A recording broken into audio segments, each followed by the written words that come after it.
This is the Hard Thing Podcast. Today, we are overcoming average.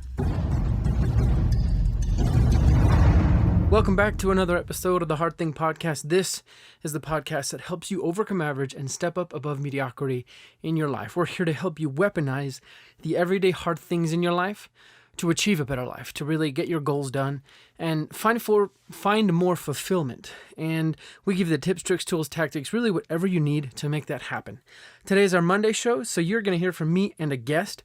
And on Thursdays, we have our Thursday meditation show where me, Justin Lewis, and your co-host Ty Crockett, we put ourselves in the trenches. We put ourselves in the experiments of doing hard things to show you what it's like and hopefully inspire you to do the same. Let me introduce you to my guest today. I got some announcements, but that'll be after the podcast at the end. So I'm talking to Kimberly Spencer. She is a certified high-performance coach, a best-selling writer, health junkie, freedom lover, wife and mama, and unsinkable optimist. And we had a fun conversation today all about business and really how to make your business into something real.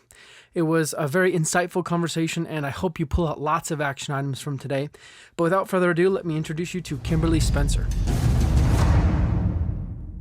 All right. Well, thank you for being on the show, Kim. I'm excited to have this conversation with you. Same here.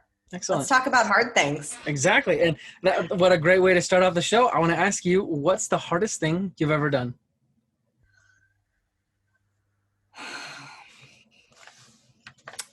Probably forgiveness. Yeah. Forgiveness of myself and others. That shifts the process of being in a blame sort of victim mindset to being in a mindset where everything is happening for you. And if everything happening is for you, then it's really, but at the same time, and sometimes, especially since I work with a lot of high achievers and I am a high achiever, that being at fault, it's very easy for high achievers to put the fault on themselves. And so forgiveness, it's not just for others, it's for myself as well. And how do you get yourself off your own back so that you're not so that you're not beating yourself down? Because actually in a brain chemistry way, in when you're beating yourself up and being really hard on yourself, you're training your reticular activating system in your brain to continue to just seek out hard things, to be hard on yourself. And while I think that, yes, life has a lot of hard moments in it, and I know a lot of people are going through a lot of hard moments these days, easy and hard are states of mind. And the hardest state of mind to move from was being in a victim space to taking ownership, forgiving myself, forgiving others, and being able to move past that. That kind of brings to mind a really interesting question, and this might be pretty personal. This is our first time talking, so I might just dig in, and you can tell me if this is Let's just go. Let's just go there, Justin. Just do it. You said you needed to forgive yourself, and it sounded like it was half general terms, like constantly forgive yourself, but it also sounded like there might be some things that you actually needed to say, you know what, I got to pass on that. What exactly were you talking about when you said I needed to forgive myself? Growing up, I put myself in I was very, very hard on myself. I was bulimic for 10 years. I then shifted into choosing really, really poor partners, and with relationships.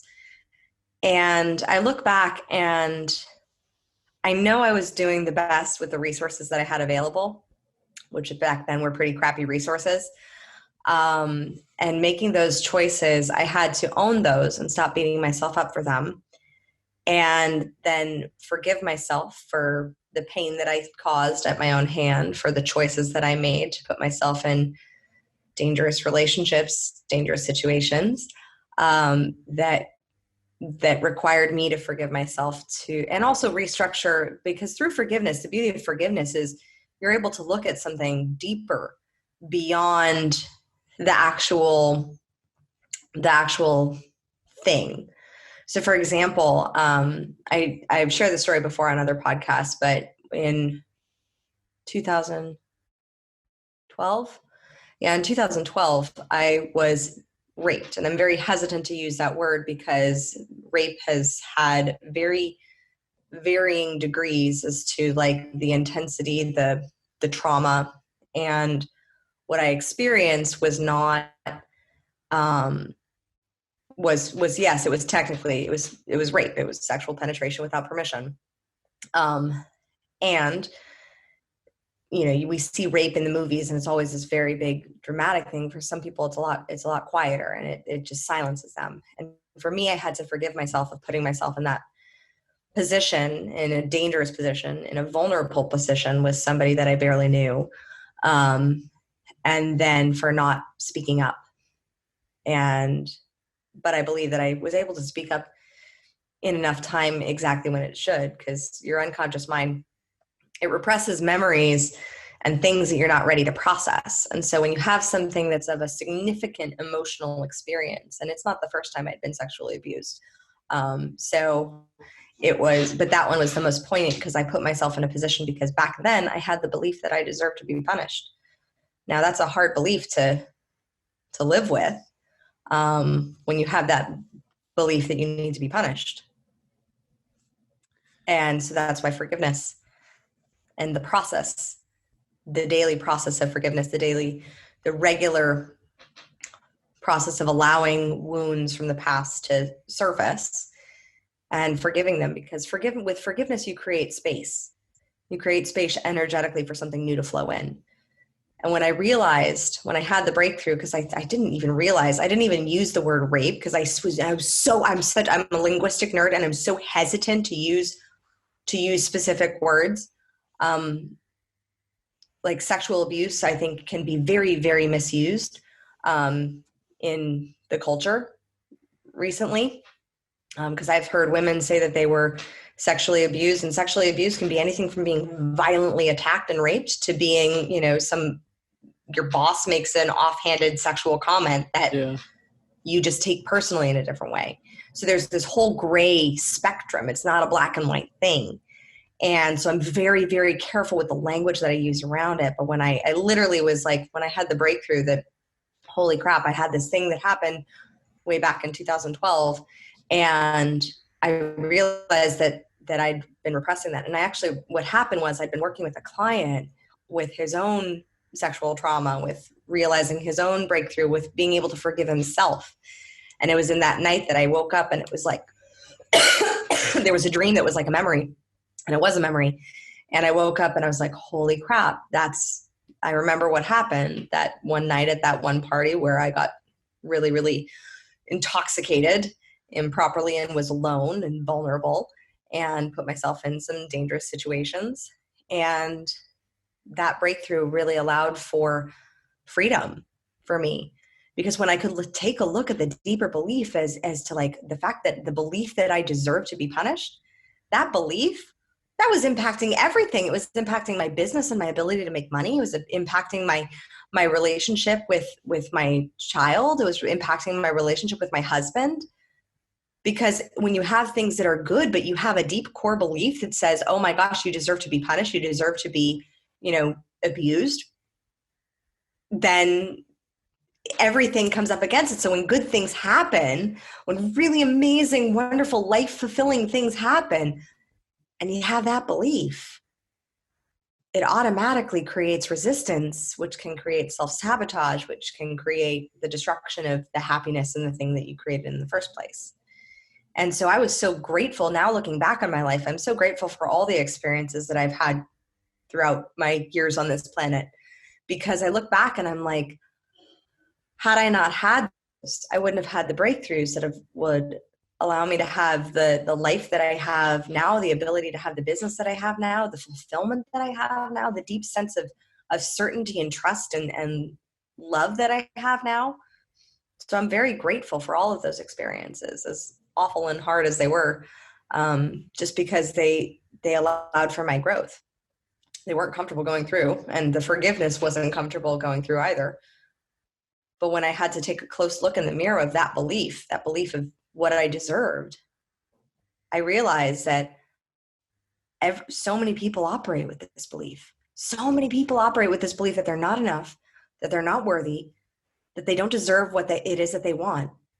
And that was the biggest wake-up call to me to say, oh my God, we deserve it because those desires are placed in our heart. You earn it after you deserve it. There's no gift that we deserve technically. That's why it's called a gift. The gifts that you have, the gifts that I have, the gifts that we're able to bring to other people, those are gifts. And by having those gifts, that allows it, we earn it after we're given it. We earn it by our daily actions to keep going for more, to keep growing, to keep choosing to go beyond and go beyond the current bullshit beliefs that are holding us back. I don't know if I can curse on this, but that's what's going to happen. It's just what's going to happen. Yeah, just go for it. Just go for it. Yeah. Wow, you kind of unpacked a lot there, sparked so many things in my head. First of all, I'm really happy that you brought up the idea that you've been through a lot, and because of that, you have become who you are now, and you're grateful for that. It was uncomfortable, but you're grateful for that. I have this belief that the prices we pay help shape and mold us. And also, you mentioned the forgiveness aspect was hard. Going through the actual ordeal was hard, but only the forgiveness aspect was a strategic hard thing that you chose to do in order to move from kind of a lower plane to a higher plane of happiness, joy, fulfillment, things like that. And I think that's really important distinction to make. Well, because I can't change what happened. You can't go back and change the past. I can't go back and change, how I grew up. I can't go back and change anything that happened to me. I can change my perspective on it. Yeah. Like, that's the only thing that we have control of in the present moment. And the fact is that a lot of times our memory is not, hindsight is not 2020. Hindsight is bullshit. Hindsight is us looking back with the perceptions that we have now and the information that we have now. We didn't have that when we were going through that. We didn't have that when we were making those decisions. We didn't have those when we were making those poor choices. So, I mean, when I was beating myself up for choosing really, really bad choices in relationships, I kept attracting more poor choices in relationships. Why? Because I was focusing on, oh my gosh, I'm this damaged person. I'm this person who deserves to be punished. I don't deserve to have happiness. I was focusing on all the things I don't want and all these bullshit stories that we tell ourselves. When really, if we just are honest, when we really want something, focus on that. Focus on, okay, you don't like your circumstances. You don't like what happened to you. But how could that be the best thing that happened to you? So one of the things that I look back on with such gratitude is now having helped so many people through processing their own trauma. And I'm not a therapist. I don't process trauma in the way that therapy does. I believe that therapy has its purpose, and I am a fabulous referral to therapists. But I process through coaching is looking forward. Okay, so that happened. What's the right next step? What's the thing that you can focus on instead? Okay, that happened to your past. Okay, so you have this old belief that's coming up that's from your abuse that happened when you were a child. Okay, great. What's the new story that you're going to start to create for yourself? What's the new choice you're going to make for yourself? Because it does come down to the choice of the perspective that you choose to have. Mm-hmm. Like, I look back on my choice, on my perspective of the fact that I grew up with an addict for a father, and I'm so grateful for that because he was my best training ground for coaching. Like, because I was able to see his highest and best when he was sober, and because I was able to see him use destructive escapist behavior when he was not, I was able to learn sensory acuity at a very young age, to be able to know when should I engage with somebody, when is somebody on the cusp of a breakthrough, and when should I really back off.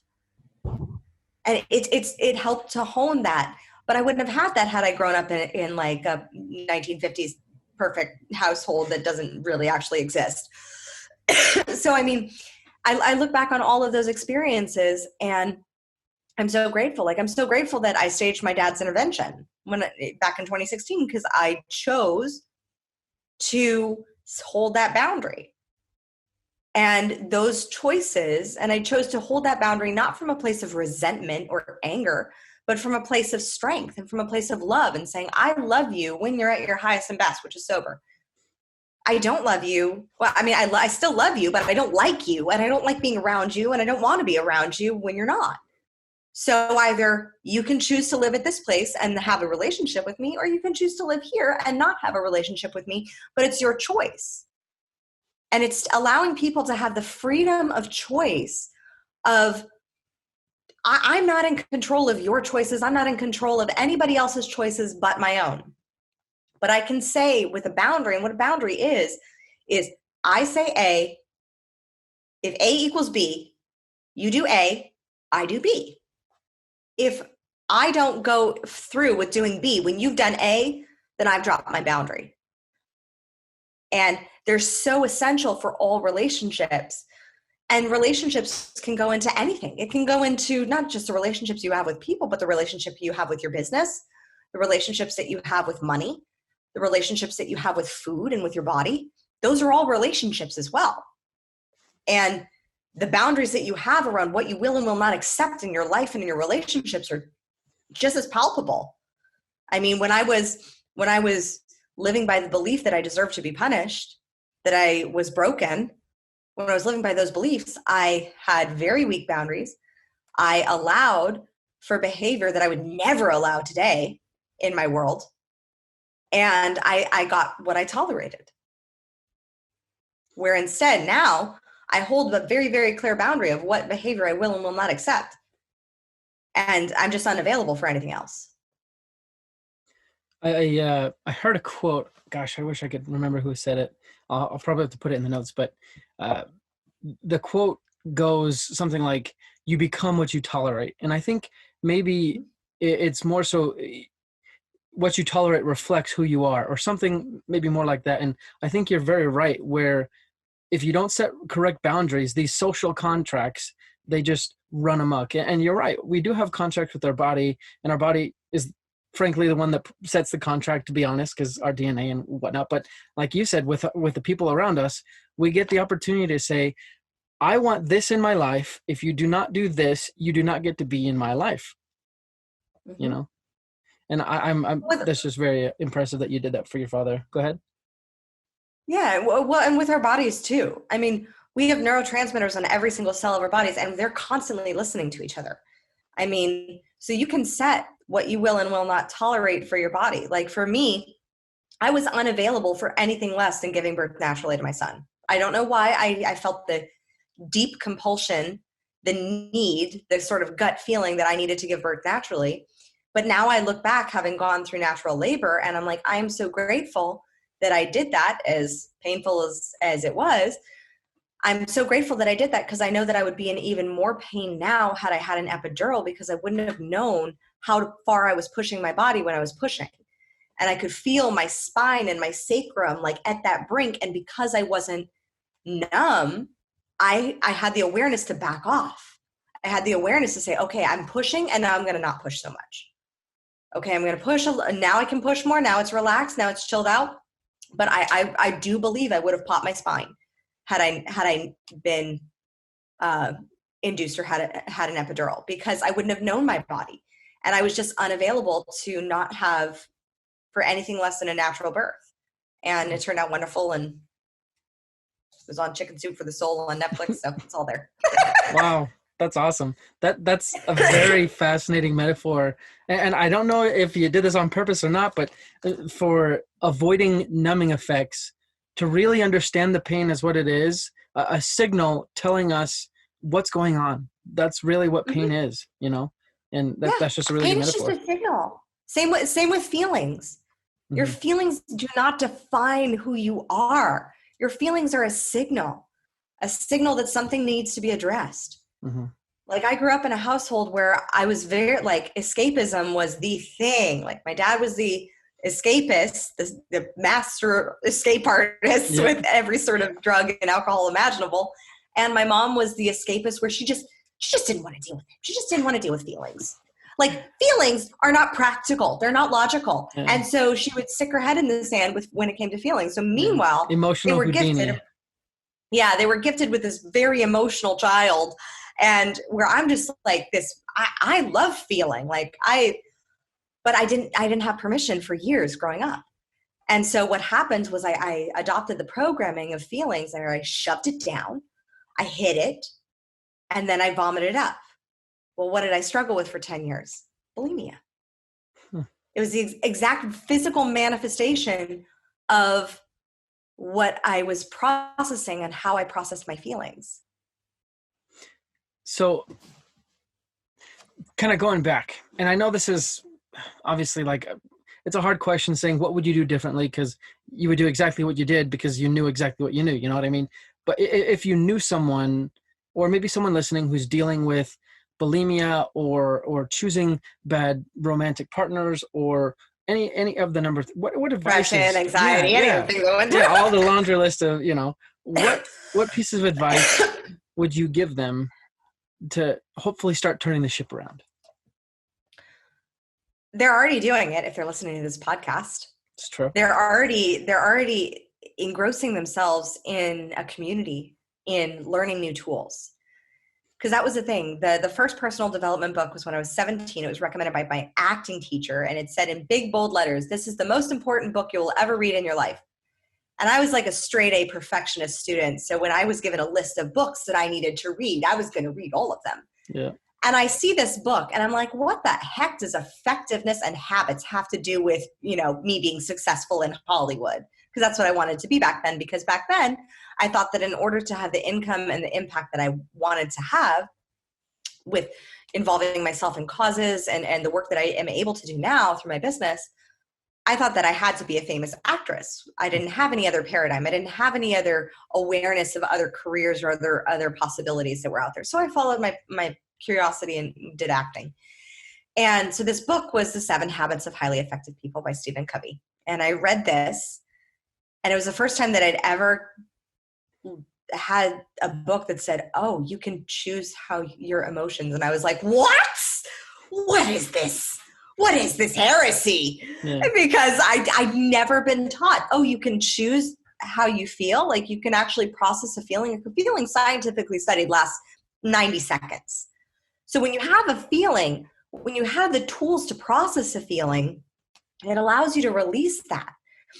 But what happens is when we don't give ourselves permission to feel a feeling, we shove it down with blame, with judgment, with anger, with fear, with guilt, with shame, and then it becomes trapped as an emotion.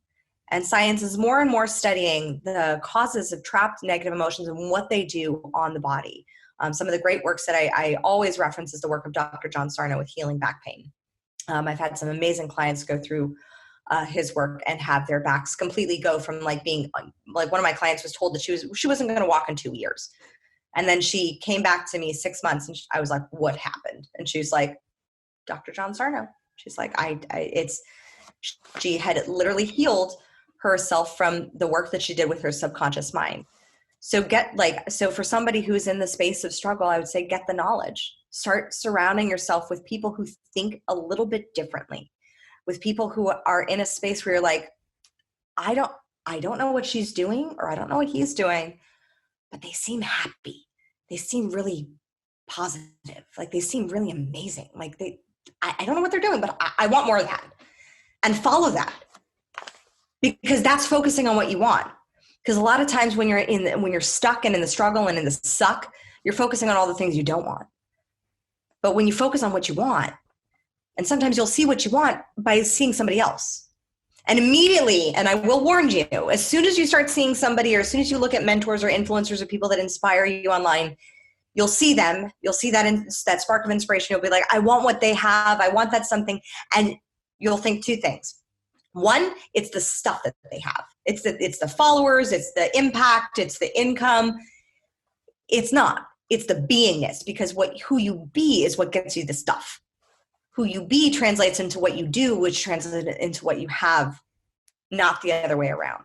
So it's not the stuff, it's not the impact, it's who they have become in the process of earning all that, and who they have become in the process of being able to receive all that. Number two is your ego is immediately going to say, oh, I can't be like that. Oh, I can't be them.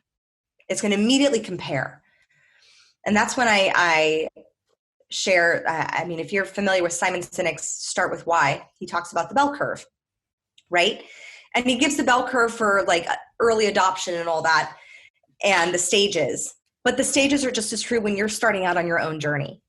So for example, when you see someone on their personal development journey and you see someone, you're like, oh my gosh, they have this level of vibrancy, this level of authenticity, this level of vulnerability. Like, I want that. I could never share stories like she does or he does. I could never be that open. I could never be that vulnerable. You're looking at somebody who's already at the top of their bell curve, who's already at that space.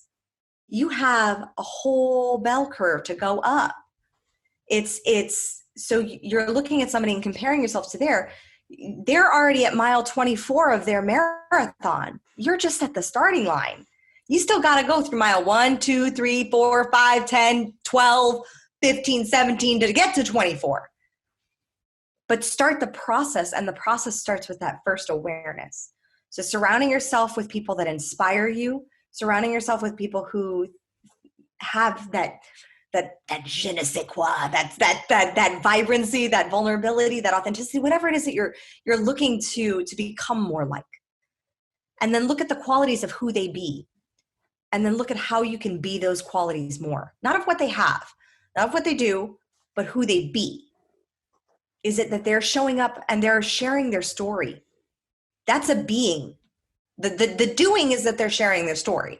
The being is that they're very comfortable and open and confident with the things that they've experienced, and they're not in a place of sharing their story from blame or from a place of a victim mindset, like, oh, all this happened to me, look at that asshole and whatever.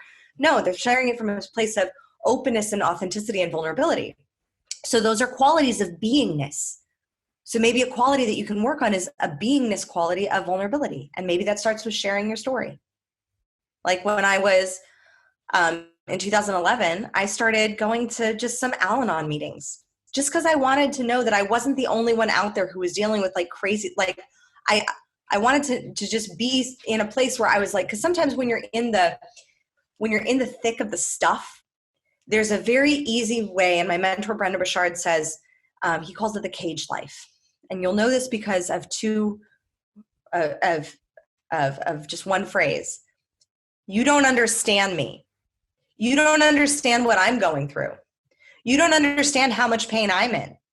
As soon as you hear those words, that means that you're in the cage space.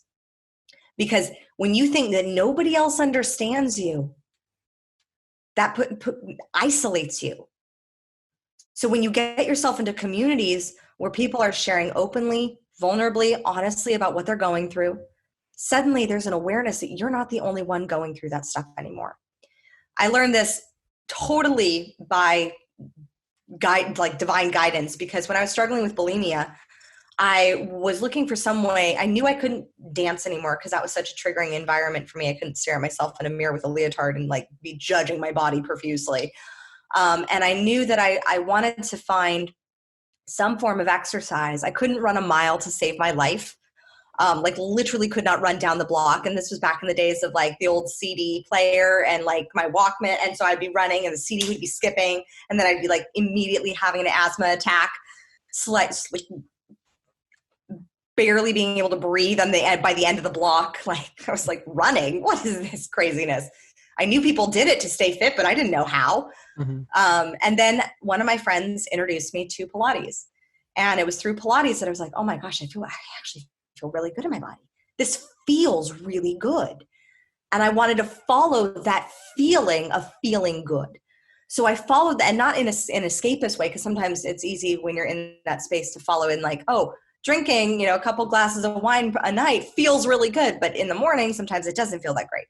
So if you have to look at the intention and the energy. So the intention of going into Pilates for me was the intention of service.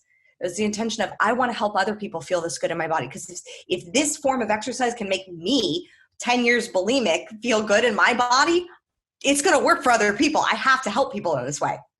And so I started teaching, and it was in that environment of teaching, when I was teaching 10 hours a day, back-to-back clients, that I changed who I was surrounding myself with. I was suddenly hearing different stories. I was suddenly hearing people complaining about their bodies. And I was like, I had thought for years that I was the only one who thought this way about their bodies, who thought, who pinched at her fat rolls, who judged herself so harshly in the mirror. I thought I was the only one. I was in that cage space of thinking, oh, no one else understands what I'm going through. And as I was in this place of leadership and teaching, I was seeing, oh my God, almost everyone knows what I'm going through. Like, we've all had those moments of like, oh, I don't really like my body, or, oh, I don't, like this, the way this looks or that looks or whatever. And we've all had those experiences. And I was in this place where I was starting to be able to share my story openly and vulnerably with my clients.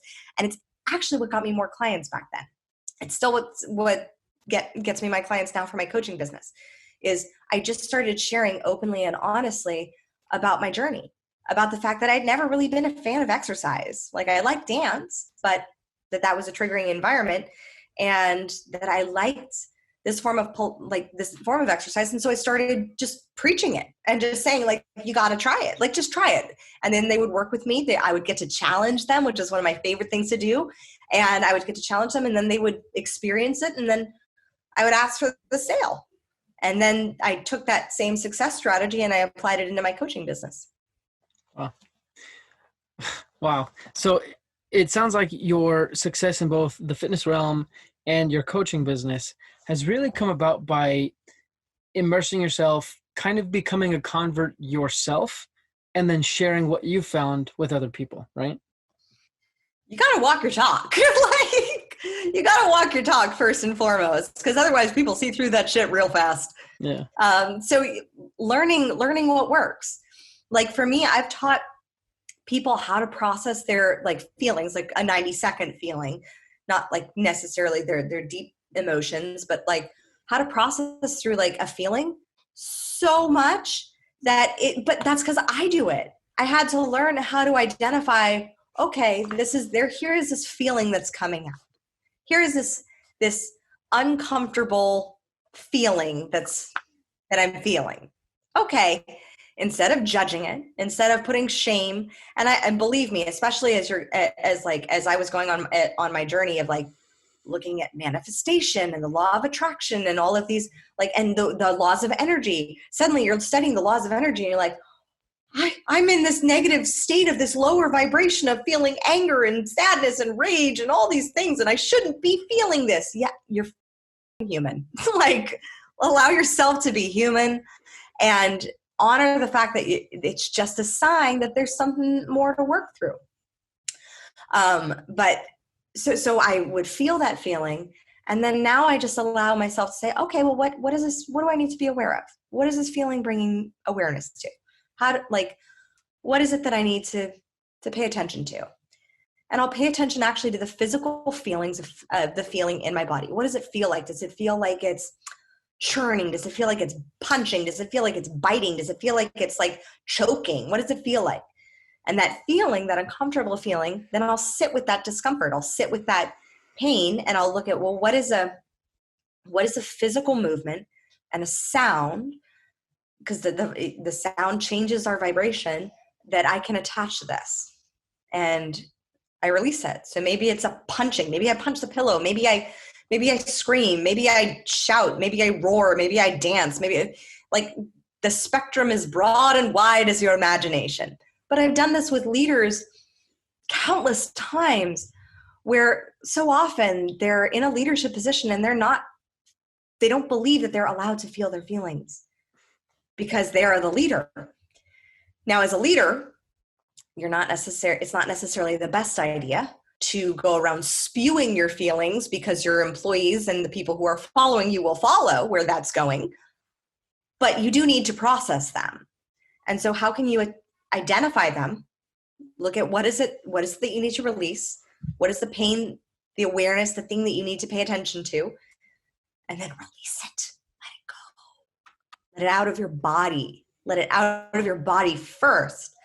And then you can deal with the mental. Because so often we get that hit of feeling and then we judge it. And it goes into our mind, it goes into the circle to that inner critic of, oh my gosh, I'm such a this for thinking that, I'm such a this for feeling that. Oh, I really, really, really, really would like to do that thing to that. But that's just getting on the hamster wheel, regurgitating it, constantly vomiting up that feeling again and again and again, which programs our brain to be addicted to that emotion. Versus we can allow for the feeling to release and then make a new choice. You mentioned something there that I kind of wanted to go over. Gosh. Yes. Okay. No, wait. It's shoot. Do you ever get that moment where you just like lose your thought? Oh, it'll come back to me. Always. Oh, that's so frustrating. Anyways, earlier I had wanted to ask you, you talked about putting yourself around people that you see something they have, you want it. Were there specific examples of that in your life? Mm-hmm. Yeah, when I, following my curiosity with where my career path kind of led, like it was less of a direct person. It was more of a knowledge that I wanted to gain. Like when I left college 2 weeks before I dropped out of college, 2 weeks before I was supposed to start, even though I had 2 scholarships, to join this acting class. And when I was 17 years old, because I went and audited the class and I saw how people feeling, how people were truly feeling. And I hadn't seen that in the college that I was supposed to go to, which was a performing arts college. I saw people faking it. I saw people like doing how they thought anger should be done, but I didn't see them actually feeling. And when I saw them feeling, I was like, oh, that, whatever that is, whatever that thing that I need to learn, I want to learn that. The same was true with Pilates.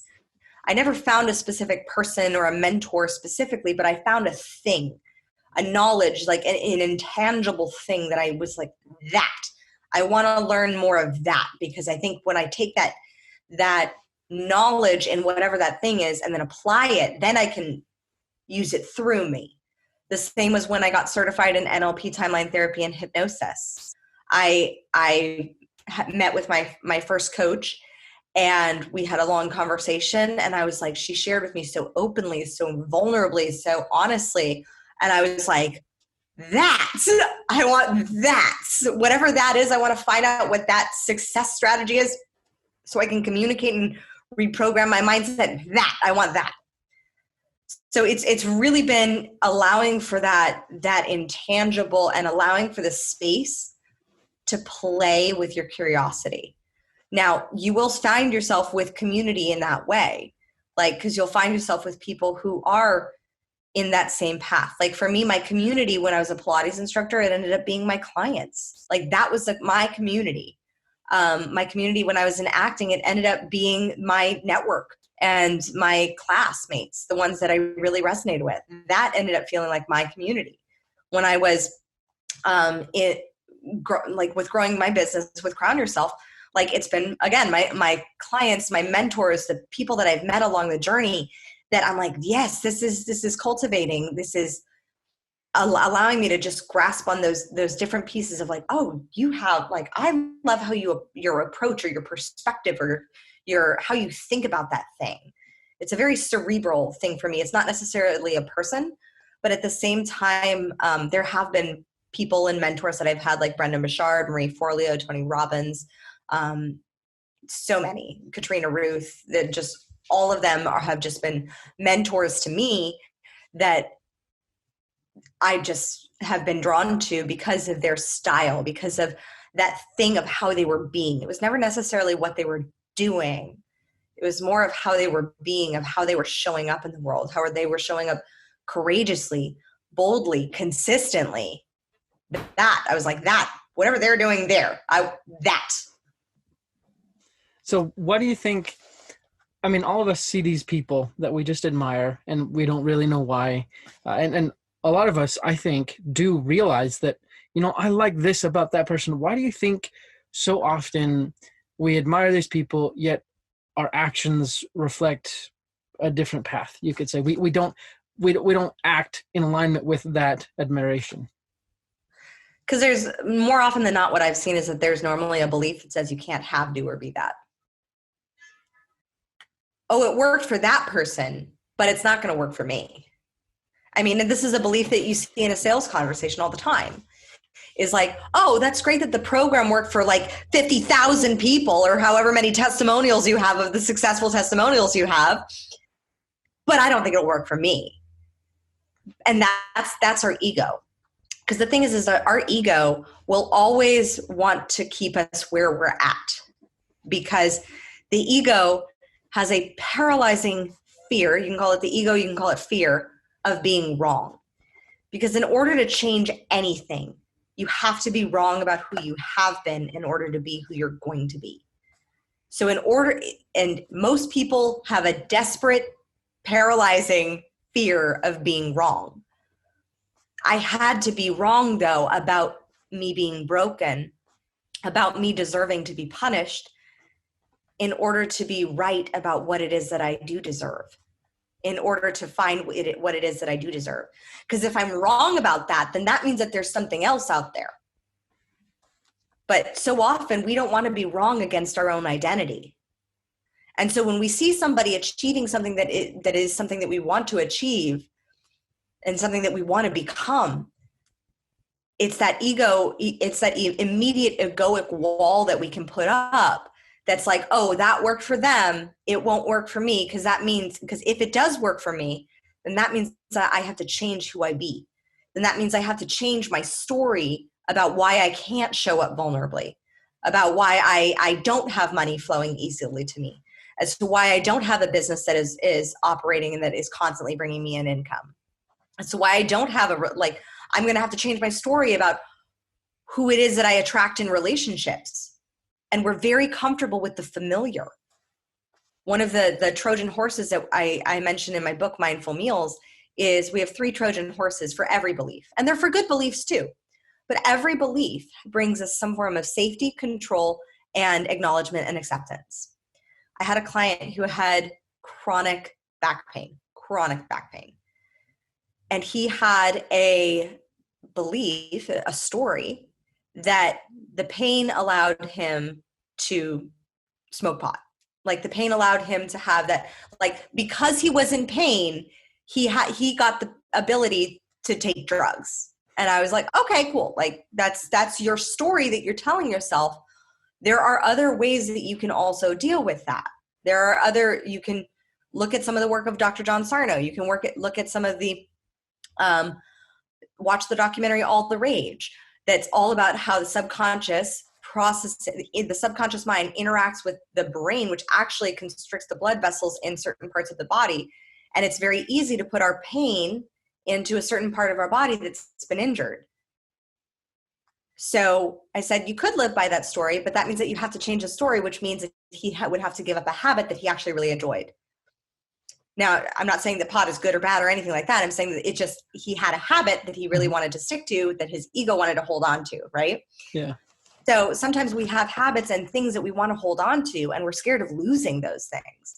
We're scared of losing the certainty that this is exactly why people who more often than not are in abusive relationships are continuously in abusive relationships. Because we all know that cliche, better the devil you know than the devil you don't, right? So if you know that you can survive, that if your brain knows that you can survive in an abusive relationship, then you're going to attract that until you deal with the fact that you have this belief in this pattern of having the same thing. So and these were all beliefs that I've had to reprogram myself, so that now I have an amazing marriage with an amazing man who treats me like a freaking queen. Like I haven't had to lift a finger to cook a dish in 8 years. No one would want me to cook anyways, for quite frankly. No one would want that whatsoever. Yeah. Well, but I mean, that's how we reprogram ourselves, is to allow ourselves to strip away the conditioning and the story. And so anytime you're looking at anything that you don't have, that you actually want, that you really truly desire, maybe it's to write a book. Maybe it's to launch a business. Maybe it's to grow your business. Maybe it's to have more money. Maybe it's to have an amazing, soul-fulfilling relationship. Look at the story that you're telling yourself as to why you can't have it. And that's exactly the story that's keeping you from having exactly what you want. Because inside of that story are all the beliefs, the thought patterns, the feelings, and the habits that you currently have that are preventing you from actually having what it is that you want. Well, we certainly do write our own stories. And Kim, I have to say, it's been very fun talking to you. We could probably go on and on, but we're kind of running out of time. So let me ask you the last few questions that I ask all my guests. Kim, based on our conversation today, what 1 to 3 action items would you give our audience to do today or this week to improve their lives? One, I would definitely say download my Heal Your Money Beliefs workbook. Justin, I will send you that link. Perfect. Because it's all about how to heal the relationship that you have specifically with money. But if money is not your thing, if you don't really have a problem with money, if like money is flowing easily and you're like all good with the amount of money that you're making, cool. If you're having more of an issue with maybe attracting a romantic partner, or maybe with dating, or maybe with your kids, or maybe with your body, just cross out the word money and put in the word body, because it applies across the board. It is literally how I've been able to reprogram my mindset from bulimic and deep in debt to having a business that I love, a body that I love, and like a life that I feel so blessed and honored to be able to do this work. So that's one. Number 2, give yourself permission to be in the stages of learning. So we all have 4 stages of learning. We have unconscious incompetence, where we're not aware of what we don't know, and we're kind of floundering out blindly trying to we're not even trying to find solutions. When you're in the second stage, the third and second stages.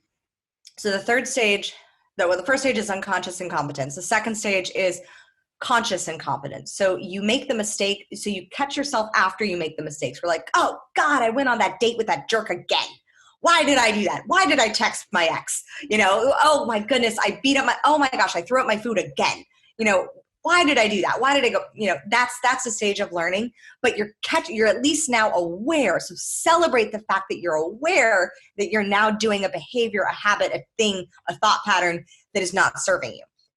Then trust that you're going to get to the stage of conscious competence, where you're going to catch yourself before you make the mistake. Where you're going to catch yourself before you have the thought pattern, before you text your ex, like, oh my God, I was actually about to text that asshole again. No, thank you. Bye, delete. Bye, Felicia. Thank you. Swipe left or right, whatever which way. TikTok came out after I was married. Right. And then, honor those stages. So, because more often than not, people beat themselves up about being in that stage of conscious incompetence and conscious competence. And that's where all the learning is. And you have to go through these stages before you get to unconscious competence, where you're in the space where you are a whole new person, where you are a whole new identity. I didn't get to being the confident, courageous woman that I am without going through those stages. I didn't get to have the relationship that I have with my body now without going through those stages. So honor the fact that you're going through those stages. And then the third tip is to allow yourself to feel the feelings. Just notice them, acknowledge them for being there. They're there. Don't make them mean something. Just allow them to be, and then ask, what is this feeling trying to teach me? What do I need to learn from this? What is the pain that this feeling is bringing up? What is the thing that I really need to look at that maybe I've been ignoring or suppressing or trying to escape from? Wow. Awesome. I will get those up in the show notes. But Kim, how can our audience reach out to you, support you, and see what you're up to? Yeah, you can always go to crownyourself.com. When you pop on that website, there's a fabulous You Are Worthy hypnosis that you can download from me as my free gift to you. Along with the Heal Your Money Beliefs, definitely get on that one. That one is a fantastic workbook and 1-hour training that will change your life. And you can always find me on the Instagrams, on the DMs at Kimberly.Spencer. And if you love podcasts, you can also listen to mine on The Princess and the Bee, dealing with all the B's of your life: body, business, babies, boys, belief systems, boldness, and all the B's. Awesome. I will get those up in the show notes as well. But Kim, thank you so much. It's been a pleasure talking to you and getting to know you and going all the places. I feel like we touched a couple different subjects today, but I thought it was all fun. So thank you. I had a great time. Thank you so much, Justin. I really appreciate you. Yeah. What did I tell you? What a great episode that was. Talking with Kim was such fun. Also, Kim actually has a offer for you guys. So if you want to build up your empire, you can actually work with Kim one-on-one and use that to be a transformative experience in your life. So it's her Revolutionary Empire Builders program. If you want to check that out, the link will be in the show notes below. Also, if you want to support the podcast, first thing you can do is subscribe. Make sure you never miss an episode. We have episodes, like I said, Mondays and Thursdays. Also, if you're on YouTube, make sure you hit that notification bell. Never miss an episode, like I said.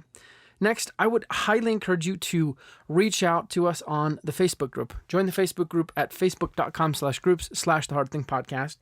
Starting up new from now on, we will actually be live streaming interviews before they are ever released on podcast.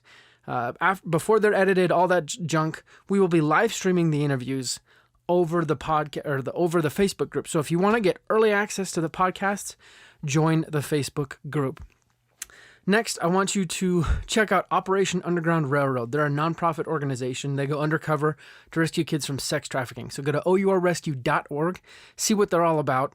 They don't pay us for this ad spot or whatever. I just really believe what they're doing, and I want everyone to know. And also, as the podcast, we are actually trying to raise $1,000 for them. So if you want to help us do that, go to GoFundMe.com/overcoming-average, donate $1 or $2, go without your cup of coffee for today, and help rescue some kids from sex trafficking. Now, I want to thank you guys again for listening to the podcast. Thank you for tuning in.